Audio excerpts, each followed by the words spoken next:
Bonjour à tous et bienvenue sur cet espace CFI, la cybersécurité pour les industries. Le sujet de cette prochaine conférence animée par l'entreprise OnePoint est le suivant: gérer et protéger les identités de vos machines et services. Cette conférence est présentée par Benjamin Fébis. Bonjour à tous, je vous remercie pour votre présence. Je vais me présenter, je suis Benjamin Fébis, je suis leader cyber chez OnePoint et aujourd'hui on va parler ensemble de la définition des stratégies pour vos identités machines. On va revenir sur 4 grandes étapes. Tout d'abord, on va vous présenter ce qu'est une identité machine. Dans un deuxième temps, on va revenir sur les enjeux de la protection de ces identités machines. Puis nous allons définir les stratégies globales pour la gestion des identités machines avant de donner des exemples concrets d'application de stratégies de protection. Alors, qu'est-ce qu'une identité machine? Une identité machine, ce sont toutes les identités non humaines au sein d'un système d'information. On peut retrouver 4 grandes catégories. Tout d'abord, les machines physiques, que ce soit des PC, des serveurs, des mobiles. Leur équivalent virtuel, donc les machines virtuelles, les VM, des conteneurs, des API ou encore des services. Donc dans ce cas-là, on pense plutôt aux services dans un sens cloud public. Pour bien comprendre ce que sont des identités machines, il est intéressant de se concentrer sur leurs différences vis-à-vis des identités humaines sur 2 grandes catégories: l'authentification et les habilitations. Alors qu'une identité humaine va s'authentifier généralement sur la base de 3 grands facteurs: ce que je suis, ce que je sais, ce que je possède. Les machines, elles, vont se concentrer sur de l'authentification basée sur des informations, que ce soit des certificats, des secrets, des mots de passe.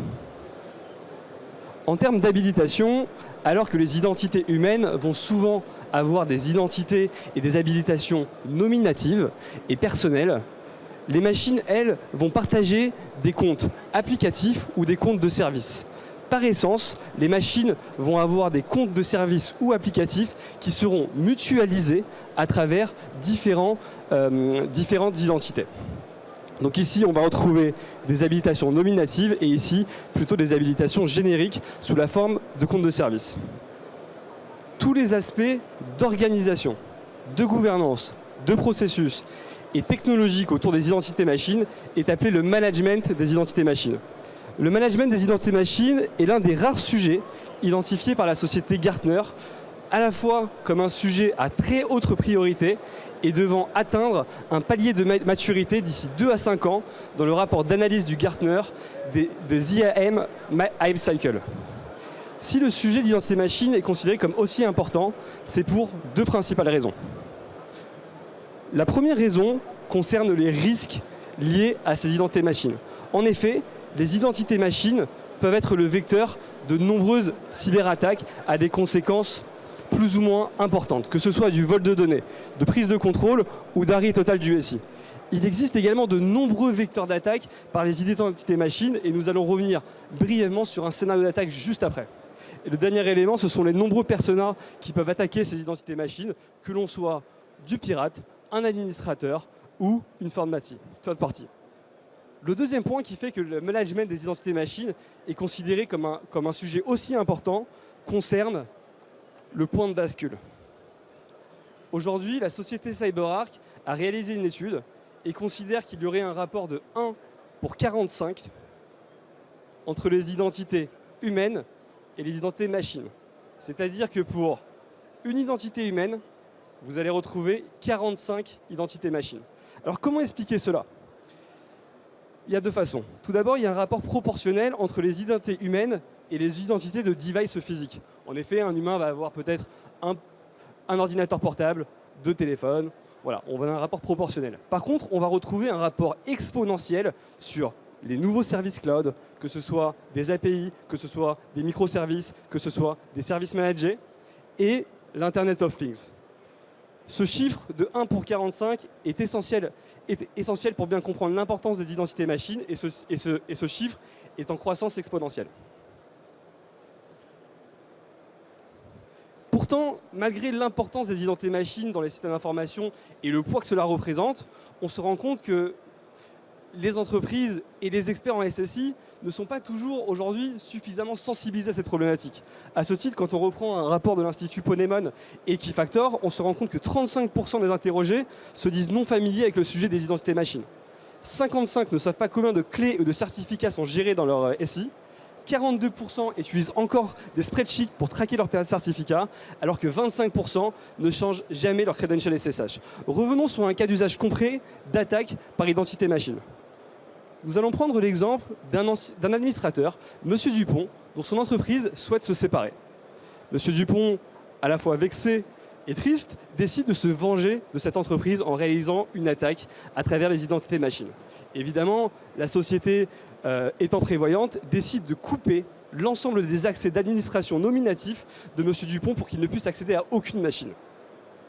Dans notre scénario, M. Dupont, qui est l'ancien administrateur, dispose toujours d'accès au réseau d'administration.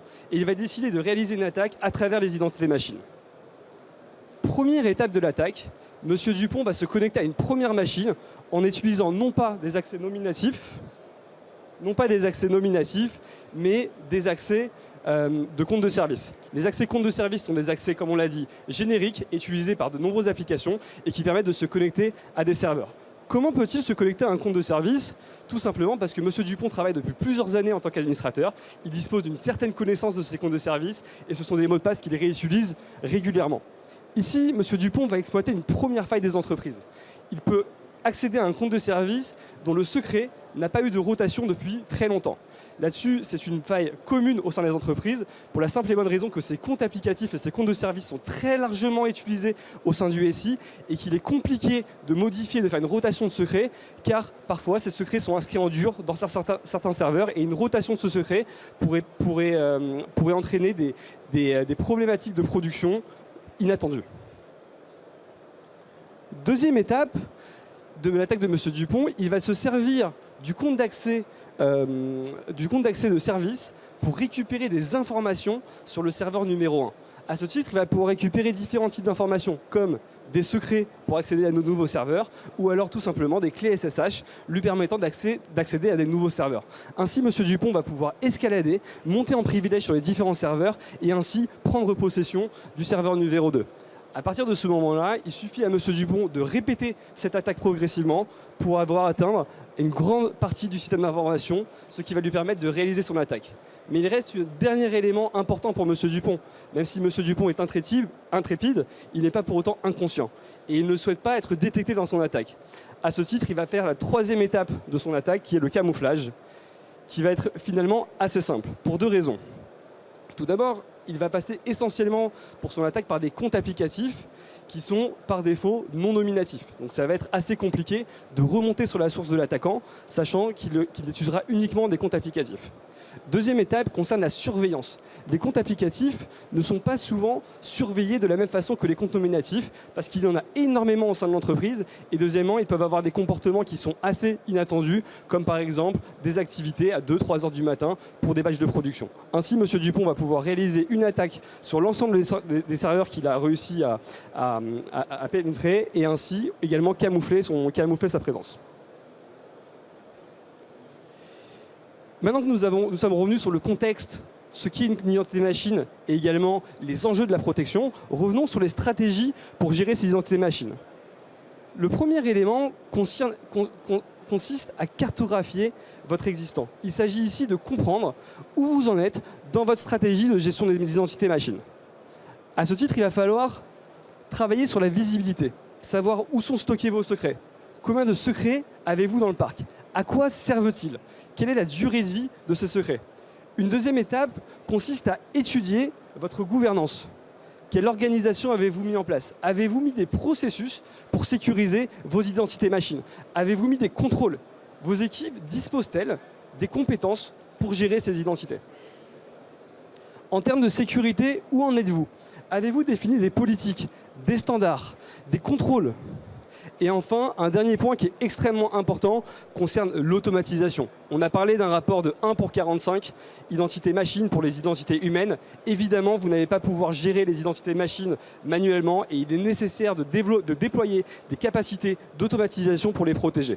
Donc ici, il va falloir aussi regarder ce que vous avez en termes de capacité d'automatisation pour ces identités.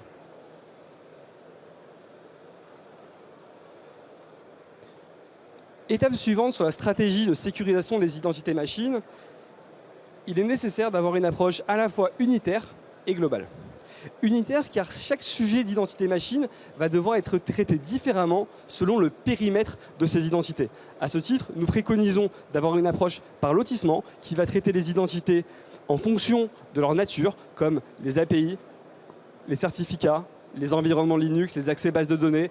On peut aller encore plus loin avec les microservices, les conteneurs, etc. Et de réaliser cette approche par lotissement dans une vraie stratégie et vraie approche projet par projet. Ensuite, il est nécessaire d'avoir une approche globale. L'approche globale doit concerner les politiques et les standards. Ces politiques et les standards doivent être émis par les directions de sécurité et mettre en place les rails de sécurité sur ces identités machines, que ce soit en termes de rotation des mots de passe, surveillance et capacité d'automatisation. Enfin, de la même manière que les entreprises s'organisent pour avoir une gouvernance autour des identités humaines, il est nécessaire d'avoir une gouvernance sur les identités machines pour s'assurer que l'ensemble du périmètre des identités machines est bien couvert. Dernier point, un point d'urbanisation qui là va plutôt être... qui va plutôt être lié aux architectes d'entreprise. En fait, sur les différents chantiers que vous allez avoir de nombreuses capacités réutilisables, que ce soit des services, que ce soit des applications, et il est nécessaire de pouvoir capitaliser sur ces travaux pour avoir une approche mutualisée. Revenons sur quelques innovations du marché. Le coffre-fort intégré peut être une des clés de voûte de votre protection d'identité machine. Le coffre-fort intégré va avoir plusieurs rôles au sein de votre entreprise. Le premier rôle, il va déjà servir d'inventaire pour stocker et inventorier l'ensemble de vos comptes applicatifs et vos comptes de service. Deuxième point, les coffres-forts intégrés vont servir d'intermédiaire de protection entre vos échanges machine to machine d'une source vers une cible. Ainsi, les coffres-forts intégrés vont pouvoir embarquer des capacités d'authentification des machines sources et vont pouvoir aider les transactions d'une machine source à une machine cible en attribuant les bons comptes applicatifs aux machines sources et en réalisant un certain nombre d'actions comme des rotations de mots de passe. Autre innovation intéressante dans les identités machines, on va retrouver la gestion des rôles et des policies dans le monde du cloud. Aujourd'hui, dans les nombreux services de cloud public, on voit que la gestion des habilitations et la gestion des policies se retrouve être la même, que ce soit des identités humaines ou des identités de service. Ce qui montre bien que le marché est en train de se structurer pour avoir une gestion unifiée entre les identités humaines et machines et une approche qu'il convient d'entretenir. Enfin, dernier élément qui montre le rapprochement très fort entre les identités machines et les identités humaines, on va parler ici d'authentification Zero Trust. On se rend compte que dans de plus en plus d'usages de capacités Zero Trust, on va avoir des authentifications qui vont être basées à la fois sur des critères d'identité humaine, les fameux 3 critères du MFA, et l'identité machine, c'est-à-dire les devices avec lesquels on doit se connecter. S'il faut repartir avec 2 éléments de cette présentation, ce seraient les suivants. Il est nécessaire de protéger vos identités machines car ils font partie d'un asset essentiel de votre SI et sont vecteurs de nombreuses cyberattaques. Deuxième point, on a une croissance exponentielle du nombre d'identités machines. On parlait d'un rapport de 1 pour 45, ce rapport ne cesse d'évoluer. Je rappelle que le Hype Cycle du Gartner préconisait que le palier de maturité des identités machines doivent arriver entre 2022 et 2025. Il nous reste donc 2 ans pour maîtriser les identités machines. Je vous remercie pour votre présence. N'hésitez pas si vous avez des questions.